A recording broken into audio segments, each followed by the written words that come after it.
طاقتور، بہت پاورفل ہے، تم نے تو خدا کی طاقت کو دیکھا ہی نہیں ہے۔ فرعون کتنے بڑی طاقت کو ظاہری مالک تھا، کتنے بڑی طاقت کو ظاہری مالک تھا، اور اتنا فرعونیت کو ابھرا کہ کہا انا ربکم الاعلیٰ، قرآن میں ہے، اپنے آپ کو اللہ سے بھی اعلیٰ رب کہنے لگا۔ پھر جب آ کے سمندر میں غرق ہونے لگا ہے، غرق کیا اللہ نے، تب اسے پتہ چلا کہ اب بتا، اور صرف رب نہیں، رب اعلیٰ تو ہے یا میں؟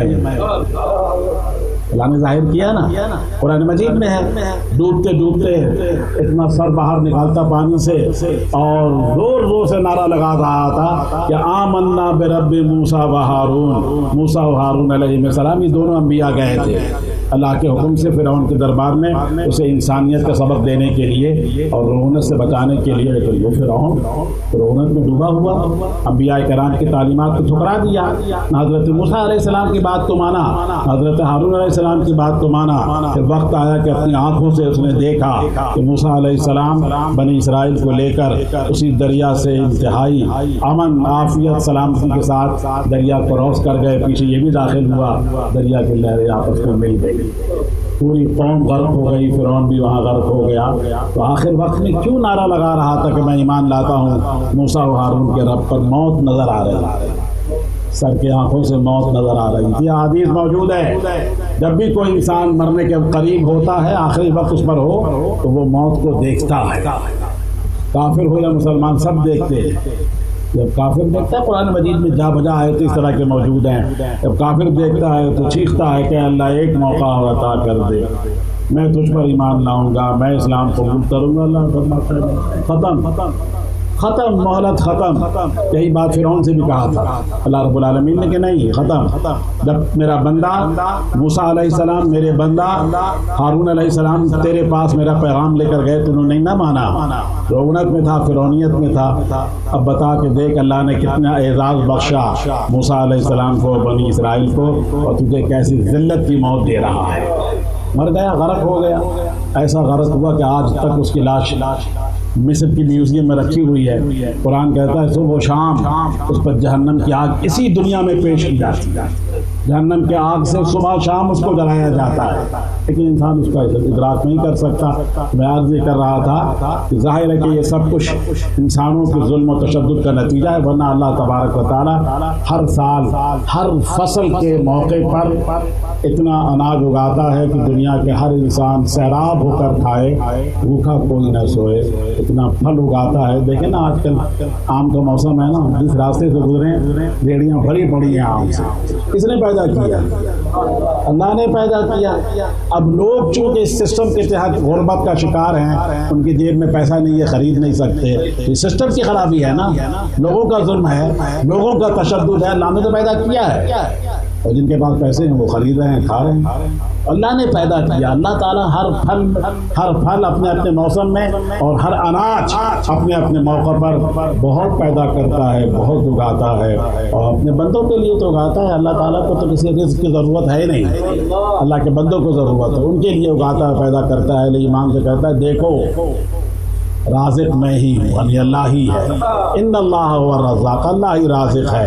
اب تو اللہ کے رزاقیت پر ایمان لے آؤ، ٹھیک ہے؟ تو اللہ نے فرمایا کہ وَنَقْصٍ مِّنَ الْأَمْوَالِ وَالْأَنفُسِ وَالثَّمَرَاتِ، ٹھیک ہے؟ اسے اللہ آزماتا ہے۔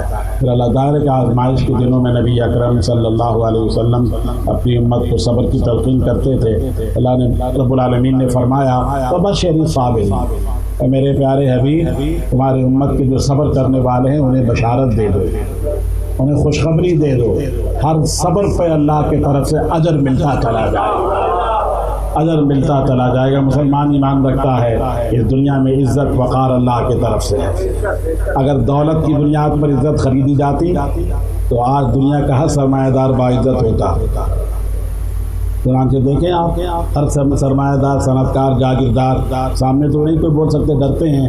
جیسے وہ نکل کے جاتا ہے سب کی زبان سے گالیاں ہی نکلتی ہیں کہ بڑا ہی خبیث انسان ہے، بڑا ہی ظالم انسان ہے، اور وہی اسی میں کوئی ایک فقیر بھی گزر رہا ہوتا ہے، ٹھیک ہے، دل سے آواز نکلتی ہے یہ ہے اللہ کا بندہ، یہ ہے اللہ کا بندہ، تو اندر سے آواز آتی ہے نا، اندر سے آواز آتی ہے. تو یہ اللہ کی شان، دنیا میں عزت اور آخرت میں مغفرت اور آخرت میں بخشش، یہ اللہ کی طرف سے ہے. تو اللہ نے فرمایا وبشر الصابرین، میرے محبوب صبر کرنے والوں کو بشارت دے دو. کون ہے صبر کرنے والے؟ اب میں اس پہ کلام کروں تو بڑا وقت آئی، لیکن آیت سن لیجیے. الذین، وہ لوگ ہیں صبر کرنے والے، اذا اصابتہم مصیبت، جب انہیں کوئی مصیبت کو تکلیف پہنچتی ہے تو فوراً قالوا، کہتے ہیں انا للہ و انا الیہ راجعون. صبر کرتے ہیں اور کہتے ہیں انا للہ و انا الیہ راجعون. یہ تکلیف یا اذیت پہنچی تو ہے، ہم تو اس بات پر ایمان رکھتے ہیں کہ یہ اذیت و تکلیف تو کچھ بھی نہیں ہے، ہمارا پورا وجود ہے اللہ تیرے لیے ہے، یہ حیات تیری طرف سے ہے. جس دن یہ حیات کا باب بند ہوا، آنکھ بند ہوئی، تو پھر تیرے ہی جانب تو لوٹنا ہے. ہم اللہ ہی کے لیے ہیں، اللہ کی طرف لوٹ کے جانا ہے. عام طور پہ یہ سمجھا جاتا ہے کہ کسی کے انتقال کی خبر ملے تو یہ پڑھنا چاہیے، ضرور پڑھنا چاہیے. حدیث پاک کے اندر ہے نبی اکرم صلی اللہ علیہ وسلم اپنے کاشانہ نبوت میں موجود تھے، چراغ جل رہا تھا، اچانک چراغ بجھ گیا، بے ساختہ میرے نبی صلی اللہ علیہ وسلم نے یہ آیت پڑھی تھی انا للہ و انا الیہ. اس سے پتہ چلتا ہے کہ چھوٹی سے چھوٹی کوئی تکلیف ہو تو بھی یہ پڑھنا چاہیے، چھوٹی سے چھوٹی کوئی مصیبت ہو تو بھی پڑھنا چاہیے انا للہ و انا الیہ راجعون. جو دل کے گہرائیوں سے یہ پڑھتے ہیں اللہ تعالیٰ ان کے نقصان کو پورا کر دیتا ہے. جب پورا ہو جاتا ہے تب عقل اور شعور و ادراک کی بات آتی ہے کہ وہ میں نے انا للہ پڑھا تھا نا، تو میرے رب نے پورا کر دیا، یہ میرے رب نے عطا فرما دیا. یہ اللہ ہی کی شان ہے، اس کے سوا اللہ کے سوا کوئی نہیں. تو قالوا، جب کبھی کوئی تکلیف پہنچتی ہے، جسمانی تکلیف، مالی تکلیف، اولاد کی تکلیف، گھریلو تکلیف، موسمیاتی تکلیف، مصائب اور آلام، یہ ساختہ بولتے ہیں انا للہ و انا الیہ. یہ تکلیفیں تو پہنچ رہی تو عارضی چیزیں ہیں. اے اللہ میں تو پورے اپنے وجود کے ساتھ تیرے لیے ہی، تو نے ہی مجھے زندگی دی ہے، تو نے مجھے پیدا کیا، تو نے اپنے نعمتوں سے نوازا. حیات اس میں ایک بہت بڑی نعمت ہے، لیکن اسی وقت تک کہ ہے جب تک تیرا فیصلہ ہے. جب تک تو زندہ رکھنا چاہے یہ حیات ہے، جس دن تو اسے ختم کرنا چاہے سیکنڈوں کے اندر تیرا حکم نافذ ہوگا. میں کہیں بھی ہوں، گھر میں، باہر میں، اسپتال میں، سفر میں، راستے میں، اسی جگہ گروں گا اور زندگی تیری امانت تیرے پاس چلی جائے. یہ ہے فلسفہ انا للہ و انا الیہ راجعون. جب بھی کوئی تکلیف چلتے چلتے آپ کو ٹھوکر لگ گئی، انا للہ و انا الیہ راجعون پڑھیں.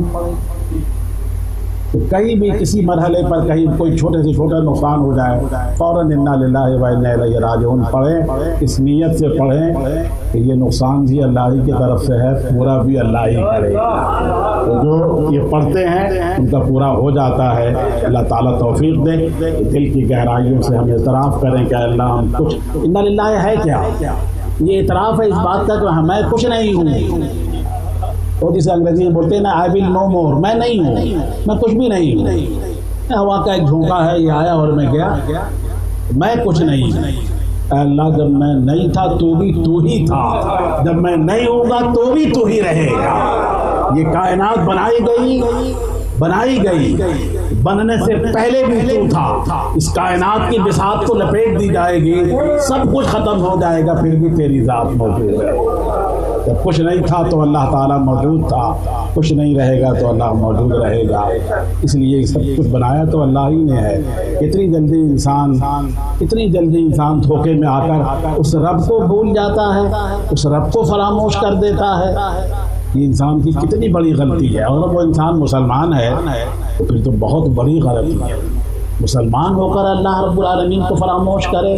ذرا دیر کے لیے سوچو تو صحیح کہ تم اگر ذرا دیر کے لیے اللہ رب العالمین کو فراموش کرو، ایک سیکنڈ کے لیے اللہ تعالیٰ تمہیں فراموش کر دے، وہیں ساری کچھ بند ہو جائے گا، سب کچھ بند ہو جائے گا، زندگی بند ہو جائے گی. اس اللہ رب العالمین محسن اعظم اللہ سر سے پاؤں تک، وجود کے باہر وجود کے اندر سب کچھ اللہ کی نعمتیں ہیں. ایک وقت یہ بول رہی ہیں کہ اللہ کے نعمت سے فائدہ اٹھانے والے اس رب کو فراموش کر رہا ہے. اس رب کے سامنے جھکنے کے لیے مسجد سے اذان کی آواز آ رہی، تجھے جانے کی توفیق نہیں، نماز پڑھنے کی توفیق نہیں، تیری ایمانی غیرت مر گئی ہے، وہی نعمت دینے والا تجھے بلوا رہا ہے کہ آ اس کے سامنے اللہ اکبر کہہ کر پڑھ نماز، کر اعتراف کہ اللہ سب کچھ تیرے ہی طرف سے ہے، انا للہ و انا الیہ راجعون، یہاں تک کہ ہم بھی تیرے ہی طرف سے ہیں اور لوٹ کر تیرے ہی طرف جانا ہے۔ تو لوٹ کے جب اس کی طرف جانا ہے تو اللہ ہے، تم اللہ کو کیسے فراموش کرتے ہو؟ کیوں نہیں سجدہ کرتے؟ کیوں نہیں نماز پڑھتے؟ کیوں نہیں روزہ رکھتے؟ مت بھولو کہ ایک ایک چیز کا جواب دینا پڑے گا، جواب دینا پڑے گا۔ اے کاش ہم مسلمانوں کے اندر جواب دہی کا تصور پیدا ہو جائے، مجال نہیں کہ کوئی نماز قضا ہو، کوئی روزہ قضا ہو۔ اللہ تعالی ہم سب کو اپنا وفادار بندہ بنائے، اپنی وفاداری میں زندگی عطا کرے، زندگی میں اللہ رب العالمین کی بارگاہ میں نماز روزے کی شکل میں حاضری کی توفیق عطا فرمائے، ہمیشہ اللہ تبارک و تعالیٰ کے جملہ انعامات کا اعتراف کرنے، اقرار کرنے کی توفیق عطا فرمائے، اور اسی وفاداری کی زندگی پر اللہ تعالیٰ قائم رہتے ہوئے ایمان کامل پر موت عطا فرمائے۔ اس سے بڑی نعمت کوئی نہیں، موت ایمان کامل پر موت اس سے بڑی نعمت کوئی نہیں ہے۔ اگر مرنے سے پہلے دولت ایمان چھن گئی، اس سے بڑی